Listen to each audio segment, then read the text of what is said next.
Sud Radio, les clés d'une vie, Jacques Pessis. Les clés d'une vie, celle de mon invité. Vous avez appris à jouer de la batterie avant de mener tambour battant pendant 15 ans une carrière de chanteuse régulièrement en tête des hit parades. Vous assurez avoir oublié les paroles de ses succès, ce qui n'est pas le cas de vos fans, à en juger par l'accueil de la réédition de ses albums. Bonjour Karen Cheryl, bonjour Isabelle Morizet. Bonsoir cher Jacques. Alors vous êtes Isabelle Morizet, mais là aujourd'hui vous êtes Karen Cheryl, car on a le bonheur de retrouver avec une série d'albums toutes vos chansons, et je crois que non seulement vos fans s'en réjouissent, mais une nouvelle génération les découvre, apparemment. Sans doute, sans doute. Et le principe des clés d'une vie, c'est d'évoquer votre carrière à travers des dates clés. Et la première que j'ai trouvée, c'est le 16 mars 1975. C'est votre première victoire. Alors là, c'est la genèse. Hein. Presque la genèse. Tout début. C'est le premier Ring Parade où vous êtes invité par Guy Lux, présenté par Michel Thouret, et vous chantez ceci. Garde-moi avec toi, amoureusement, éternellement. Garde-moi.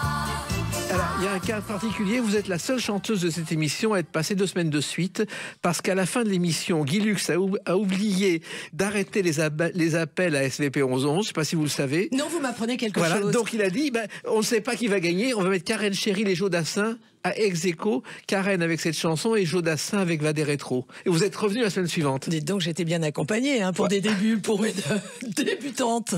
Mais c'est fou, parce que c'est la seule fois où il était tellement fasciné par vous qu'il a oublié d'arrêter le compteur SVP 1111. Oui, puis il n'y avait que 3 chaînes de télé. Exactement. Vous imaginez, c'était participer à Ring Parade, c'était être vu par la France entière. C'est-à-dire que vous passiez directement de l'anonymat le plus total à une notoriété soudaine et débordante.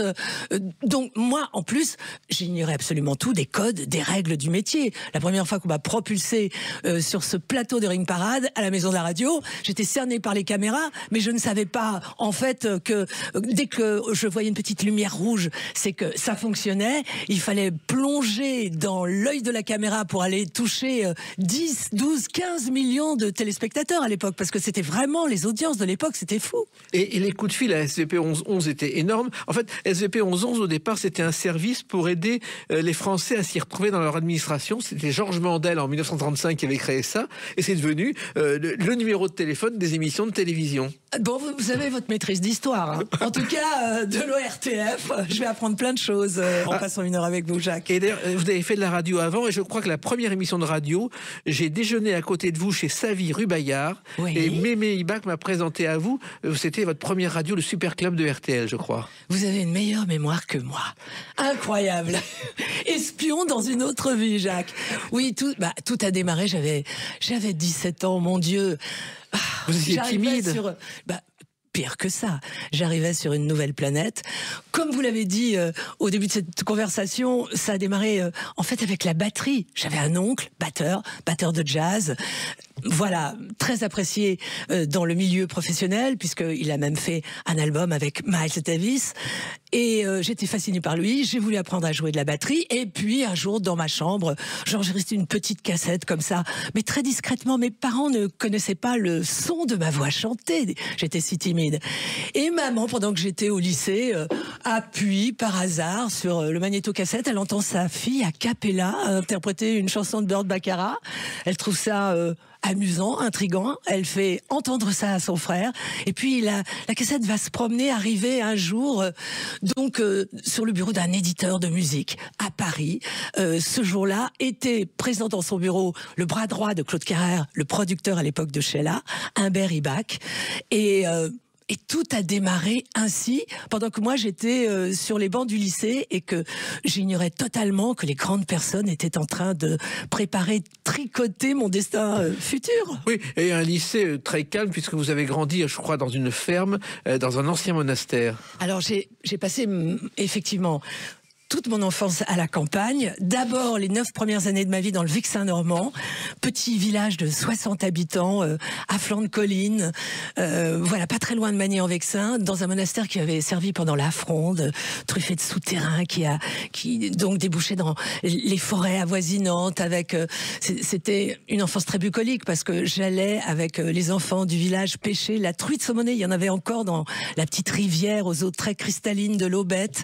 Et puis j'avais la sensation de grandir très très loin du monde, parce que à l'époque, c'était pas encore, c'était loin de Paris. Aujourd'hui, la banlieue parisienne s'étale et la campagne rétrécit.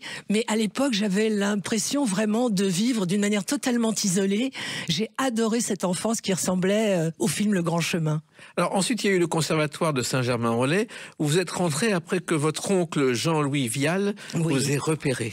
Oui, alors le conservatoire de Saint-Germain-en-Laye, parce que c'était plus près quand même du monastère où j'habitais que Paris.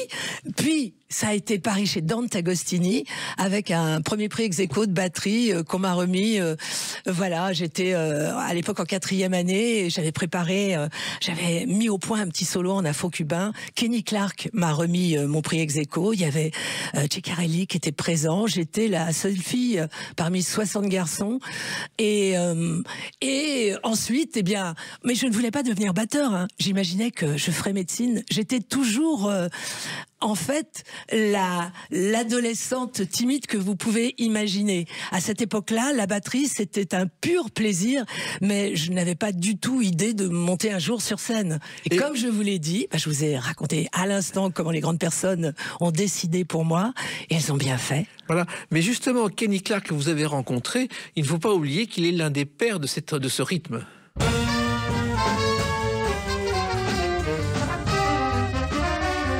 Car Kenny Clark a transformé la batterie en un instrument de jazz. Ah, allez, j'accepte votre formule, mais j'adore ce jazz qui est un jazz avec un ADN extrêmement classique. Après, je suis partie plus vers du free jazz avec John Coltrane, ou du jazz rock avec Herbie Hancock, avec Chick Corea. Mais alors tout ça, ça peut paraître étrange quand on sait que la chanson, la variété que j'ai incarnée avec beaucoup de plaisir d'ailleurs, c'est une variété très populaire, mais il n'empêche, voilà, j'avais des goûts très éclectiques, et puis vous savez bien, il n'y a pas qu'une vie dans la vie. Exactement. Mais en même temps, vous avez commencé vos études de médecine. Non, juste la première année. J'étais inscrite. Non, mais ça s'est bien passé. J'ai passé mon bac, je me suis inscrite en fac, et après, serais-je allée au bout, hein? Qui sait? Simplement, j'ai été happée très très vite, et j'ai dû apprendre parce que à la fois, ce métier c'est une passion, mais il y a aussi des codes, il y a aussi des règles. Et j'ai été à l'époque propulsée sans avoir eu, vous savez, je trouve qu'aujourd'hui, d'ailleurs, ils sont très très doués, tous ceux que je vois dans l'émission, par exemple, The Voice, très jeunes, avec un talent absolument phénoménal. Souvent, ils ont expérimenté des petites scènes, ou alors ils ont chanté pour les réseaux sociaux, s'enregistrant, se filmant. Moi, tout est parti juste d'une cassette enregistrée vraiment en cachette. Donc, se retrouver devant 10-12 millions comme ça de téléspectateurs, c'était pas prévu dans le scénario. Non, mais il y a quelqu'un qui a été aussi important dans vos débuts, c'est Sophia, votre sœur, car elle était ingénieure du son en formation. Alors ça, c'est plus tard, elle est devenue plus tard ingénieure du son, et pas seulement d'ailleurs. C'est quelqu'un pour qui j'ai une immense admiration. Elle a un talent de compositeur d'ailleurs. Elle a signé pendant de très nombreuses années seule les musiques de séries extrêmement populaires sur TF1 comme Léo Mattei ou Munch par exemple sur la 2. Elle vit à Los Angeles, elle a ses studios d'enregistrement là-bas. Elle continue d'ailleurs de travailler pour la France, mais aussi pour des chaînes de télé américaines, pour du cinéma indépendant. C'est très rare d'avoir la sensibilité et la créativité donc du compositeur en étant sur le plan technique absolument parfait. C'est rare, voilà, d'additionner ces talents-là. Et elle les possède. Oui, mais c'est un talent de famille, puisque quand Huber Ibach, donc Mémé Ibach, vous a repéré, il a même vendu sa voiture, une Lincoln, pour pouvoir financer votre premier disque. Oui, je dois dire, et c'était son anniversaire, il y a 3 jours. Je dois le saluer, et voilà. Applaudir l'enthousiasme qui a été le sien. Il croyait en moi, puisqu'il a même hypothéqué une maison, vendu sa voiture, et il s'est dit, la petite peut aller loin, mais vous vous rendez compte la responsabilité? Et puis le public a fait que l'histoire a été belle, effectivement, et que voilà, tous ces tout a pris forme au-delà de ce que je pouvais espérer. Voilà. Et il se trouve, alors, il y a un mystère quand même, c'est l'origine de Karen Cheryl avec un C au départ. Il y a plusieurs hypothèses, et l'hypothèse la plus... Alors, que raconte-t-on, Jacques? On dit que l'idée viendrait de Mémé Ibach et de Tony Scotti, le mari de Sylvie Vartan. Est-ce que c'est la bonne version? Alors, la bonne version, mais vous avez toujours la bonne version. En fait, ils étaient très amis et ils voyageaient ensemble en voiture entre Los Angeles et Las Vegas. Et Humbert Ibach dit à Tony Scotti, voilà, je vais lancer une toute jeune fille, mais je cherche un nom qui soit prononçable donc à l'international et qui en même temps fonctionne dans l'Hexagone. Ils se sont arrêtés pour prendre de l'essence dans une station, et puis il y avait des porte-clés avec plein de noms américains. Et ils en ont acheté toute une poignée. Quand ils sont rentrés, en France, je me suis retrouvée à une table de déjeuner devant les bureaux de Claude Carrère, qui était le producteur donc de Sheila. Et on a fait un tri. 3 noms sont sortis, Sharon, Cheryl et Karen.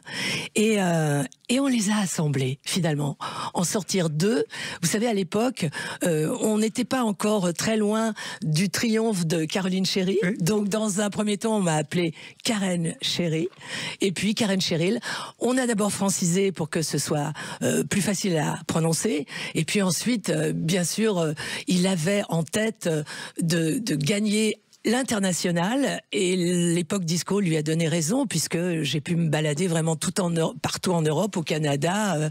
Je suis allée faire des télés au Japon. Enfin, c'était vraiment une vie délicieusement folle. Et bien justement, cette époque-là, on va en parler à travers une autre date, le 6 octobre 1978. À tout de suite sur Sud Radio avec Karen Cheryl. Sud Radio, les clés d'une vie, Jacques Pessis. Sud Radio, les clés d'une vie, mon invité Karen Cheryl pour ce retour triomphal à travers ces albums qui font un carton, et pas seulement auprès des fans de Karen Cheryl, mais auprès de la nouvelle génération. Je peux préciser une chose, Jacques, qui m'a tellement surprise, et quelque chose qui est incroyablement caressant. Quand on a arrêté de chanter depuis 35 ans, quand Warner Music France a décidé de ressortir ces titres, de les remasteriser avec un son qui est assez prodigieux, hein. Moi, je pensais que ça resterait confidentiel. Et la semaine où le best-of est entré, donc le 14 mars dernier, quand le best-of est entré dans le top 250, il s'est directement placé à la 4e place, c'est-à-dire que premier c'était Les Enfoirés, 2e place la gagnante de la Starac, puis Lady Gaga avec son nouvel album, et en 4e, celle qui n'avait plus chanté depuis 35 ans. Donc j'avoue que ça a été une grande émotion que de découvrir ça, comme si il y avait cet attachement mystérieux qui perdurait au travers malgré le silence et au travers des décennies. Parce que c'est pas rien, 35 ans. On est à une époque où tout passe si vite. On est à l'époque de l'éphémère. La mémoire a tant à engranger qu'elle évacue aussi beaucoup de choses. Donc, moi, je pensais que j'étais totalement sortie des écrans radars, et vraiment, c'est très sincère, Jacques. Je suis la première surprise de cet incroyable succès de tous ces titres, voilà, qui ressortent. Voilà, ce succès, on va en parler avec le best-of tout à l'heure, mais il faut savoir que c'est une première série avant une autre sortie, une sortie qui est liée à cet album qui est sorti le 6 octobre 78, avec cette chanson qui a également changé votre vie.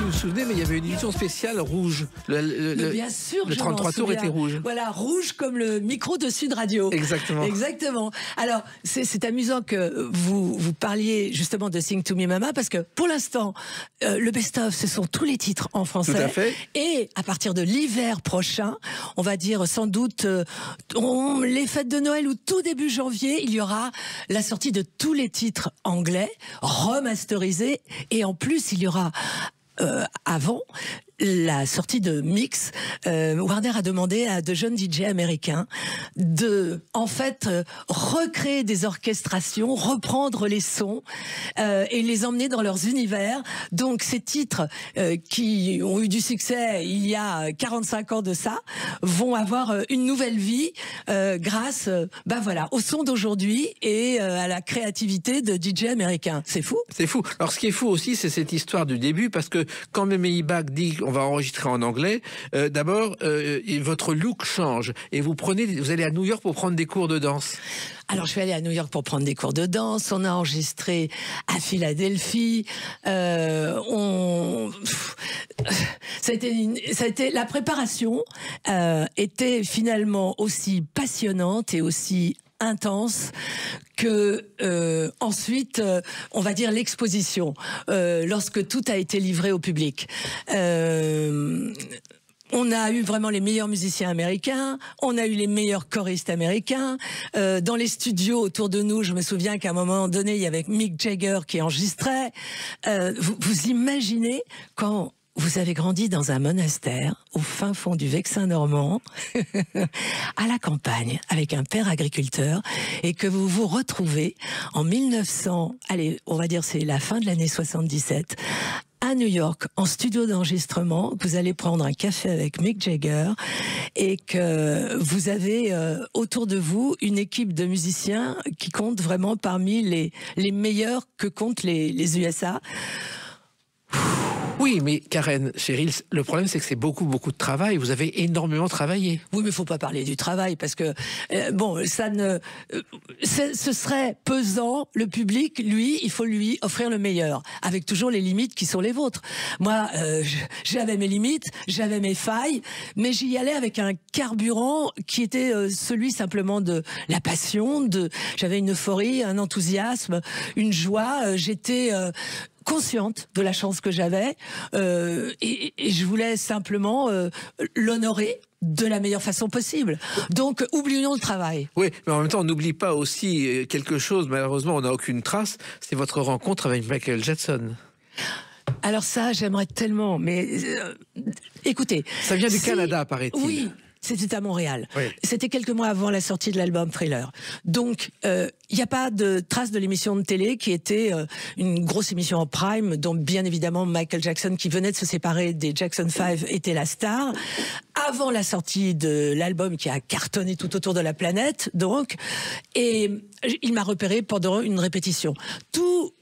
Vraiment, tous les grands noms de l'époque disco étaient présents. Il y avait Gloria Gaynor, Donna Summer, il y avait Chic, il y avait les Village People. Et il m'a choisi, moi, la petite française, pour interpréter donc un titre d'album à lui pour le générique de fin de l'émission. Donc j'étais dans les bras de Bambi. Au sixième, c'était à 6 mètres de haut, je crois. Alors oui, j'étais en fait sur une plateforme. Il sait tout, Jacques. Il est terrible, c'est un enquêteur.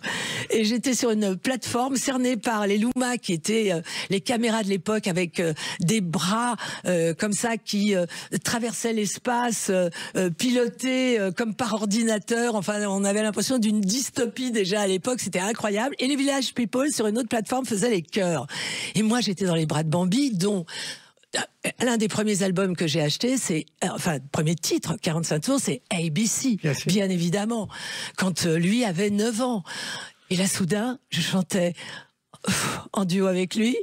Je voudrais tellement qu'on puisse retrouver ces images qui existent sur la télé canadienne, mais bon, le travail n'a pas été fait. Peut-être qu'un jour, je renonce pas. Hein. Il ne faut jamais renoncer. L'appel. Et je crois d'ailleurs qu'il vous a félicité et remercié dans votre loge ensuite. Oui, alors ça c'était fou, avec une voix très haut perché, parce qu'il avait une voix parlée qui était pratique. C'était une voix très féminine, oui, très féminine, oui. très aiguë et très délicate et très douce. Et il est venu avec toute l'équipe derrière. Il faisait pas un pas sans avoir 40 personnes autour de lui, et avec une voix très girly comme ça. Il m'a dit "Hi, that was gorgeous. Oh, I love so that." Et puis il est parti. Et je me suis dit, mon Dieu, c'est Michael Jackson qui me dit ça. Donc j'ai appelé mon producteur qui était resté à Paris, puisque j'étais venue juste avec les danseurs, maquilleuses, attachées de presse. Je lui ai raconté la scène, et même lui a eu du mal à me croire. Oui. Mais on vous croit. Et alors cette chanson, effectivement, cette première chanson, il y a eu la traduction en français pour une émission aussi où vous avez été tête d'affiche. Chante pour nous, maman, des chansons de soul et de blues. Car Mariti et Numéro Gilbert Carpentier vous ont donné un numéro 1 s'il y avait une version française de cette chanson. Voilà. Et il y a une histoire folle, c'est-à-dire que Sing to Me Mama a été album de platine. Les Carpentiers me font un cadeau merveilleux, ils décident de m'offrir mon numéro 1 à moi. Vous savez qu'à l'époque, c'était comme recevoir la Légion d'honneur, n'est-ce pas? Et on enregistre cette émission, tout se passe divinement bien. Le final, ils veulent, juste pour le final, donc la version française de Sing to Me Mama. Le numéro 1 passe, très belles audiences, et voilà que soudain, et ça, ça nous échappe. C'est le public qui réclame. Le public commence à appeler les radios en disant « Mais elle est où la version française ?» Elle n'existe pas, elle n'est pas commercialisée, mais pourquoi il n'y a pas de version française? On avait juste enregistré, en fait, une piste pour le numéro 1 des Carpentiers. Mais on ne pensait pas du tout qu'il y aurait cette demande. Donc on est retourné en studio, et la version française, c'est fou et c'est vérifiable auprès de la SACEM, en fait, a fait un succès comparable à celui de Sing to Me Mama, donc qui était le titre originel. Et c'est, je crois que c'est très rare, je n'ose pas dire, je ne veux pas me tromper, que c'est peut-être la seule fois où un titre, dans son adaptation en français, s'est vendu autant que dans sa création en anglais. Voilà. Et il y avait un autre moment fort dans cette émission, c'est Carlos qui a chanté « Karen, je vous aime ». Vous vous en souvenez? Oh, Carlos, mon copain Carlos. On peut entendre? On n'a pas je l'ai pas, mais en tout cas, je me souviens de cette séquence qui était extraordinaire. Vous savez qu'on allait écouter du jazz, Carlos et moi, justement, au Bill Bocquet, parfois tard dans la nuit, parce qu'il aimait aussi beaucoup le jazz. Et on parlait de 1000 choses. On parlait philosophie, littérature, voyage, politique. Lui, le digne fils de Dolto. Françoise Dolto, oui. Françoise Dolto. Homme d'une intelligence très complexe. Allez, il avait une armure comme ça d'euphorie permanente. Dans la vie, c'était quelqu'un de terriblement sensible. Je ne suis pas persuadée qu'il fut heureux, mais au moins sur scène, il l'était pour son public. Il y a quelqu'un d'autre aussi qui avait une armure très forte et qui n'était pas vraiment heureux et qui a dit que vous étiez la plus grande showwoman française, c'est Alain Delon. Bon, j'ai été... voilà, on va se dire, mais décidément, elle va de surprise en surprise. Oui, je m'y attendais pas du tout. Donc, émission très importante du week-end. Je me demande d'ailleurs si c'était pas chez Michel Drucker. Oui. C'est chez Michel, oui. N'est-ce pas? Que je salue et que j'embrasse. Je chante, donc, et puis soudain, cette déclaration inattendue d'Alain Delon. La star, l'idole absolue. Il y a de quoi chavirer. Oui. Alain Delon, au fait d'ailleurs de sa beauté vénéneuse, son œil de braise, un sourire de panthère, me regardant ainsi, et disant surtout ce qu'il dit devant 10 millions de téléspectateurs, je n'en revenais pas. Eh ben oui. Voilà. Alors ça, c'est la partie chanson, mais il y a une autre partie dans votre vie qu'on va évoquer aussi, parce qu'elle est importante, et à travers une date importante aussi, le 7 septembre 1992. À tout de suite sur Sud Radio avec Karen Cheryl. Sud Radio, les clés d'une vie, Jacques Pessis. Sud Radio, les clés d'une vie, mon invité Karen Cheryl. Et le moi, retour. ça y est, j'ai trouvé mon psy, Jacques Pessis sur Sud Radio. Waouh! Ah ben, j'essaye de me renseigner sur vous, parce qu'effectivement, bon, on va reparler de cet album qui triomphe actuellement auprès des anciens et des nouvelles générations.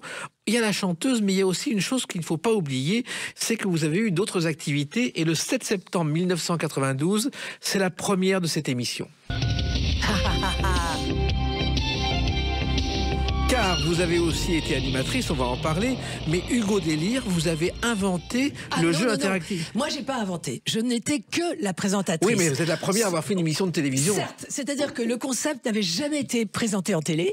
C'était une émission danoise. Voilà, exactement. Ce sont deux jeunes Danois, geeks de l'époque, qui ont mis un concept absolument révolutionnaire qui permettait de connecter, grâce au téléphone à touche de l'époque que chaque téléspectateur avait chez lui, donc le téléspectateur à la régie de la chaîne de télé, et tout à coup le téléspectateur qui était choisi au standard devenait le réalisateur de l'émission, puisque le petit personnage Hugo, simplement en appuyant sur le clavier de téléphone, il pouvait lui faire vivre un parcours en le faisant sauter, ramper, courir, voilà. Et d'ailleurs, ce concept, ensuite, a servi dans plein d'émissions très sérieuses, émissions politiques. Vous savez, quand vous voyez appeler tel numéro, envoyez-nous des messages, tout ça, ça part en fait de cette technologie-là. Mais il cherchait une animatrice qui n'ait pas peur du direct Et alors, c'est drôle, le hasard a été heureux pour moi parce que j'étais l'invitée d'une émission d'été. Sabine Mignot, à l'époque, était la directrice des programmes de la 3. Il y a eu une petite panne sur cette émission. C'était en direct. Et voilà que l'invité que je suis attrape le micro en faisant de la coprésentation avec l'animateur. Et je co-présente avec tant d'énergie qu'à la fin de l'émission, dans le cas régie, le réalisateur m'appelle en disant « Il y a la directrice de la chaîne qui veut absolument vous parler. » Et Sabine Mignot me dit « Vous pouvez sauter dans le premier avion que vous trouvez pour Paris. » Parce que l'émission était à Cannes, l'été, sur la plage, au bord de la Grande Bleue qui scintillait. Oui, pourquoi? Ah, je ne vous dis pas. Prenez le premier avion. J'arrive à Paris, là, elle m'explique le concept. Et elle me dit, dans des studios, sans me dire que on tournait et qu'après on allait voir le président de France Télévisions, Hervé Bourges, l'immense Hervé Bourges. Elle me dit, vous présenteriez comment? Je dis, attendez, laissez-moi réfléchir 30 secondes. On improvise. Tiens, elle prend un technicien qui va faire le candidat. Elle me dit, mais vous feriez ça comment? Non, mais on est entre nous. Allez-y. Et je ne savais pas que les caméras tournaient. Et donc je me lance comme ça, bon enfant. Et elle part avec la bande sous le bras. Nous sommes un vendredi, début d'après-midi. Elle part avec la bande sous le bras. Elle va voir Hervé Bourges qui dit « Très bien, on la met à l'antenne lundi, en direct, en prime, juste avant le journal télévisé. » Enfin, à l'époque des journaux télé, mais je veux dire, à cette époque-là, j'étais face au JT de la 1, JT de la 2, et il y avait l'émission de la classe sur la 3. Et elle me rappelle du bureau d'Hervé Bourges. Elle me dit « Vous pouvez venir ?» Et le président Bourges me dit vous faites quoi lundi? Écoutez, j'ai rien prévu. Vous êtes en direct à la télé 6 soirs sur 7 en prime. Et ça a démarré ainsi. Et ça a été un succès fou puisque l'émission a été vendue avec... En fait, le pilote que j'ai fait, l'émission a été vendue dans 70 pays. C'est fou, Quelle histoire. Et en plus, ça a duré 1 an tous les soirs. Vous étiez en direct tous les soirs pendant 1 an. Ça a duré 2 ans, en fait, puisqu'après, c'est devenu... mercredi. Voilà. Et puis, ça a été arrêté par Jean-Pierre Elkabbach qui avait envie de... Il ne voulait pas d'émission qui ne soit pas politique ou séquence d'information à cette heure-là. Donc il a retiré Hugo Délire parce qu'il trouvait que certes c'était une émission familiale, mais quand même majoritairement destinée aux enfants. Donc c'est lui qui a arrêté le programme alors que l'audience était énorme. Énorme. Alors, vous avez continué le mercredi, et le mercredi c'est le jour des enfants, et les enfants justement, il y a un album moins connu que vous avez enregistré.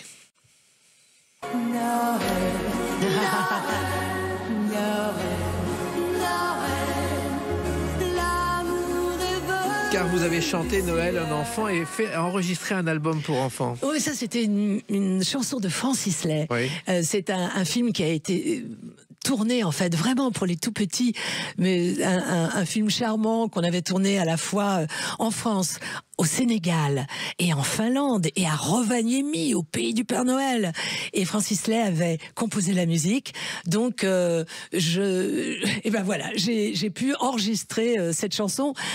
Alors, tout à l'heure, je parlais de mon oncle. C'est drôle parce que mon oncle, qui a enregistré un album avec Miles Davis, était aussi pour toutes les tournées à l'international de Frank Sinatra, son batteur attitré. Et je me suis retrouvée par le plus total des hasards, en train de chanter cette chanson en Suisse, en Eurovision, pour une émission de Noël, un soir, devant Frank Sinatra, assis au premier rang. Il y avait Sammy Davis Jr., il y avait Dionne Warwick, il y avait Frank Sinatra, il y avait Dean Martin, et moi je tenais mon micro en tremblant comme vous n'imaginez pas qu'on puisse trembler.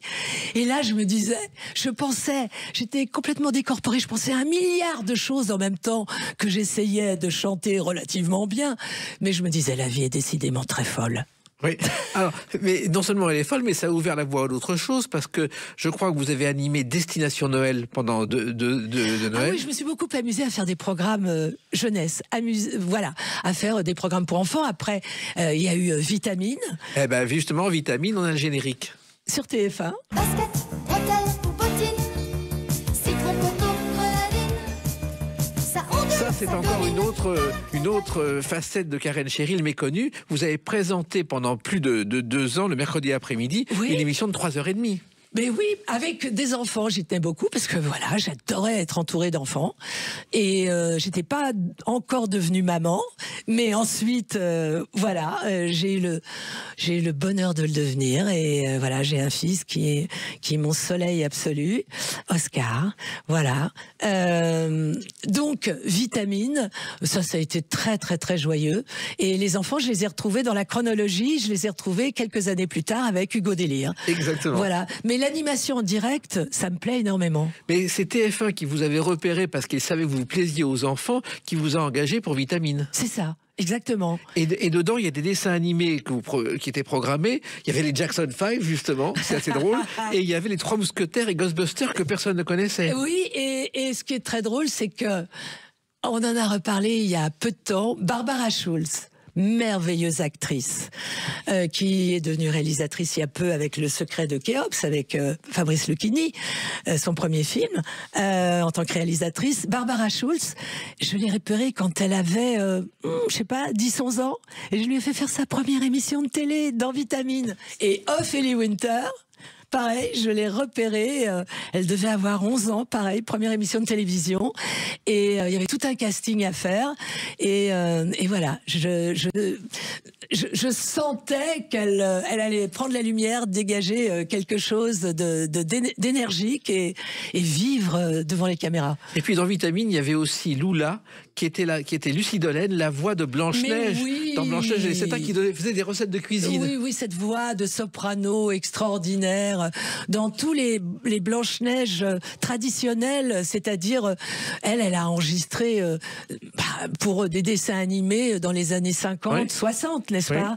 Et Lula, eh bien, elle était la voix, une des plus belles voix de Vitamine. Et puis ça, c'est votre côté animatrice, mais il y a aussi le côté comédienne avec cette série.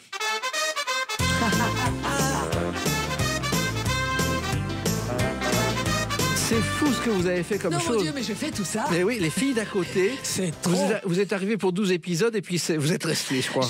Je suis arrivé pour 12 épisodes. Et alors, ils se sont rendus compte. Mais j'ai honte de dire ça parce que ça va faire très crétinement prétentieux. Mais ils se sont rendus compte que, voilà, ça plaisait au public. Oui. Ils ont fait des tests, ils ont fait des sondages. Et alors, finalement, j'en ai enregistré 300. Exactement. Et voilà, des épisodes. Mais là aussi, c'est une chose très différente. C'est-à-dire que Jean-Luc Azoulay écrivait le texte le matin, il fallait l'enregistrer l'après-midi. Ah, il fallait avoir une mémoire d'enfer. Parce qu'on faisait un épisode prêt à la diffusion. Il n'y avait pas de montage. C'est-à-dire que tout le monde se retrouvait à 6 heures du matin au maquillage. On commençait donc à tourner à l'aube. On terminait à minuit. Donc on n'avait pas de vie. On rentrait chez nous fourbu. On dînait à 1h du matin. On s'endormait vraiment complètement délabré en se jetant sur le lit à peine déshabillé. Et il fallait à nouveau, moi j'habitais à la campagne, se lever donc à 5h du matin, avaler très vite son café après avoir pris une bonne douche froide pour se réveiller et repartir tourner. C'est fou, hein. Voilà. Et il y a eu en plus 2 autres feuilletons ensuite auxquels vous avez participé. Il y a eu Les Nouvelles Filles d'à côté, et puis il y a eu Jamais 2 sans toi et Ma Voyante préférée. Oui, on m'a demandé de faire, des séries parce que, écoutez, ce sont les réalisateurs, les producteurs, les scénaristes, chaque fois qu'ils m'ont fait ces propositions. J'ai une tendresse pour Ma Voyante préférée qui n'a pas eu en fait l'exposition qu'elle méritait d'avoir parce que le hasard a fait qu'à ce moment-là, sur TF1, il y a eu un changement de programme. Et vous savez ce que sont les faits de prince, c'est-à-dire que le directeur des programmes de l'époque étant remercié, un autre directeur de programme arrivant, eh bien, il a donc complètement reconstruit la chaîne en écartant ce qui avait été commandé par son prédécesseur. Mais je tiens à saluer quelqu'un pour qui j'ai une grande amitié.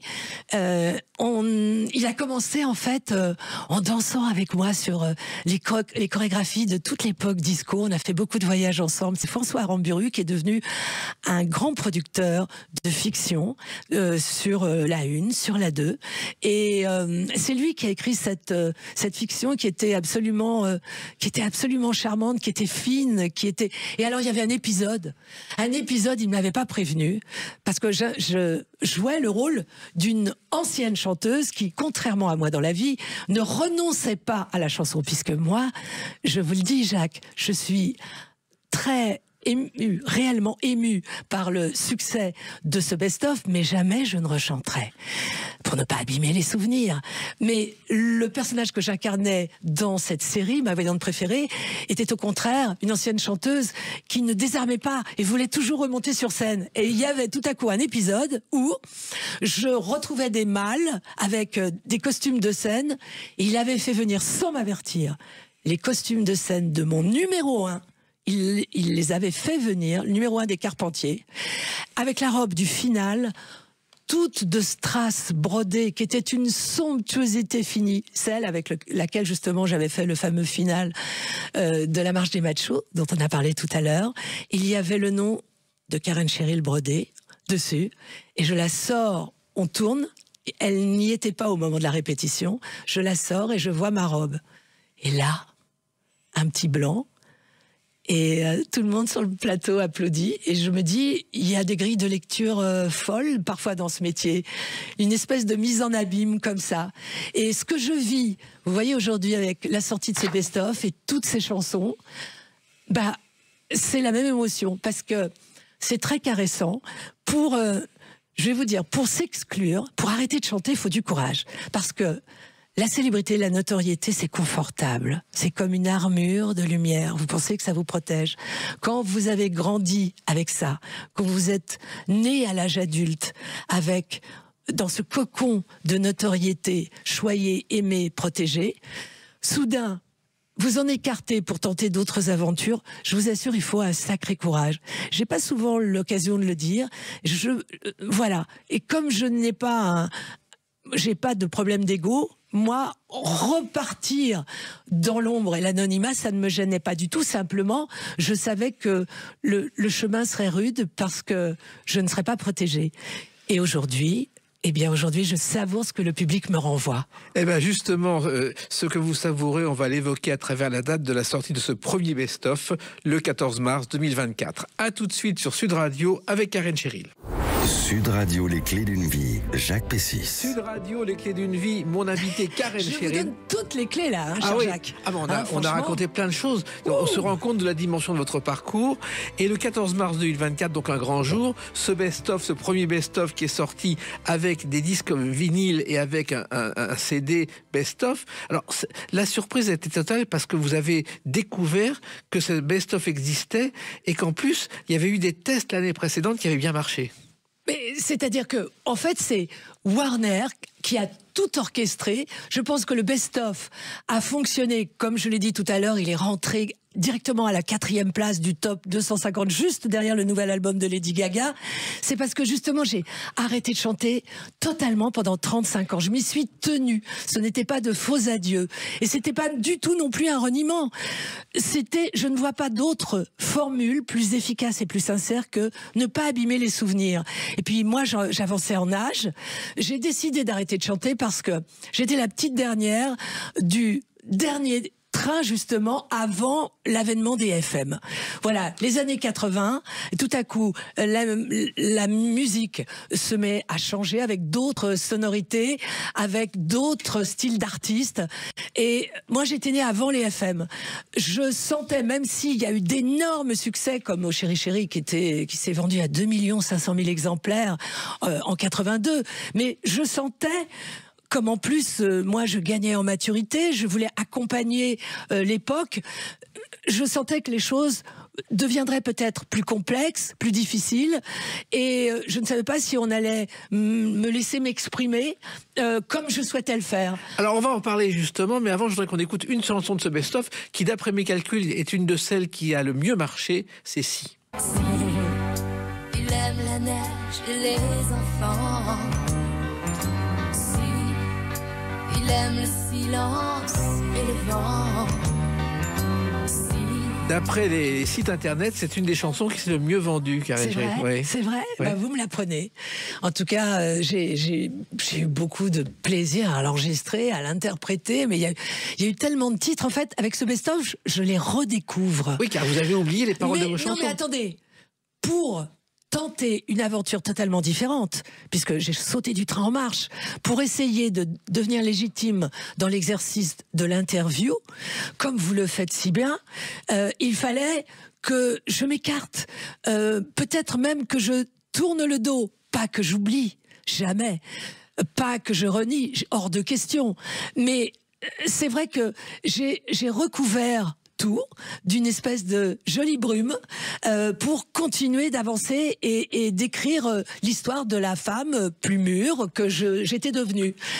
Et là, soudain, ben c'est très savoureux parce que je redécouvre 1000 choses, parce qu'en plus on m'écrit beaucoup sur les sites qui sont sortis autour du nom de Karen Cheryl, parce que il y a des choses qui se tissent comme ça avec affection, avec une espèce de tendresse. Et je ne savais pas que tout ça n'était qu'endormi. Ce best-of réveille des choses. Alors là, effectivement, ce sont toutes les chansons françaises de la première époque et les chansons qui sont sorties et les chansons anglo-saxonnes remasterisées avec un son d'une brillance incroyable vont sortir l'hiver prochain. Et avant, il y aura donc les titres remixés par des DJ américains. Et ça, j'attends avec une immense impatience de découvrir ça, parce que vous savez que moi, dans ma petite mini, quand je quitte ma campagne, parce que j'habite toujours la campagne, et fille d'agriculteur, on ne se trahit pas, quand je quitte ma campagne pour aller donc faire de la radio, eh bien, je mets la musique à fond dans ma petite voiture, et moi, j'adore écouter du R&B, de la pop, de la house, j'adore écouter le rap West Coast, j'adore écouter du drum bass, j'adore écouter, voilà, les chansons d'aujourd'hui en même temps que les chansons d'hier, parce que moi, si vous me mettez, on ressort des titres de Woolsey, j'adore ça. On peut me ressortir des chansons sublimes de Souchon ou des chansons de Claude François qui ont à la fois, grâce à la plume complètement mystérieuse du poète catalan Rod Agile et grâce à l'euphorie de Claude, une dynamique d'enfer. J'aime la musique, j'aime le son d'aujourd'hui, le bon son d'hier, et je suis heureuse de tout ce qui se passe là, dont je suis la spectatrice la plus enthousiaste. Voilà, et parmi les chansons de ce best-of, il y en a une aussi qui a touché un large public, et qu'on dit qu'avec cette chanson, vous avez été une pionnière du féminisme, c'est la marche des machos. La marche des machos, Charlotte, ils font leur show, ils se prennent pour des géants et qui sont des enfants. La marche des machos, qui se croient grands forts et beaux, rouleurs au bout du Ça aussi un boulot. immense succès, Karen Cheryl. Énorme succès, comme je vous l'ai dit tout à l'heure. Mais attendez, ça fait totalement crétin de constater, oui, énorme succès, mais c'est grâce au public. Le public en a fait un succès, parce que c'est toujours lui qui décide. Donc c'était un succès originellement en anglais, ça l'est devenu en français, grâce au final du numéro 1 des Carpentiers. Et puis oui, chanson féministe avant l'heure. Donc, voilà, il y a plein de petites pépites comme ça qui ressortent en ce moment. Et puis, vous savez, cette époque, elle était c'était plus simple, plus facile. C'était joyeux. Vivre, plus insouciant. Pour moi, les années 70, c'est comme dans les films de Claude Sautet. Voilà. Aujourd'hui, on est un peu dans l'idéologie de l'empêchement, n'est-ce pas? L'époque est chaotique. C'est compliqué d'avoir 20 ans en 2025. C'est le chaos partout, c'est le stress partout. L'avenir, il est bien sombre. Bon, j'ai eu beaucoup de chance d'avoir 20 ans justement dans les années 70.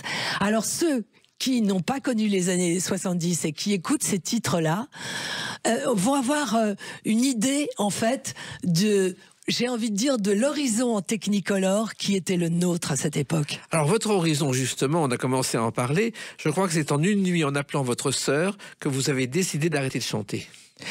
C'est tout. J'ai décidé d'arrêter de chanter. Voilà, moi je suis une insomniaque. J'ai bien réfléchi. J'étais encore sous contrat. Et je me suis dit, cette nuit-là, bon, tu vas avoir du courage, tu vas faire le grand saut, et tu vas prendre une décision à laquelle tu vas te tenir. Donc, il fallait quand même que je sois adoubée par quelqu'un qui me connaît bien et que j'aime. À l'époque, je vivais seule. Et j'ai téléphoné à ma sœur, qui déjà vivait à Los Angeles, et qui m'a dit, écoute, réfléchis, tu prends des vacances, voilà, tu vas respirer ailleurs, tu auras les idées plus claires, tu es toujours en contrat avec une maison de disques, ça marche toujours. Comment peut-on tout arrêter alors que ça marche encore? Mais peut-être parce que j'étais tellement dans l'anticipation. Et je crois que pour rester en vie, il faut être dans l'anticipation. Et puis une vie, c'est fait de plein de chapitres. Il faut savoir les refermer à temps, c'est plus élégant. Et en fait, ma décision était faite. Lorsque le petit jour est arrivé, la décision était prise. Et je m'y suis tenue. Et vous avez jeté tous vos souvenirs. Il y a 35 ans et j'ai mis tout, mais c'était attendez, avec les yeux pleins de larmes. Hein. J'ai mis, il fallait cet acte radical pour vraiment estampiller le moment. Et j'ai mis effectivement tous les souvenirs de cette époque dans une grande valise. Et voilà. Je l'ai posé, je l'ai vu embarquer au petit matin et je me suis dit maintenant, la page est vierge, à toi d'écrire ton histoire si tu en es capable.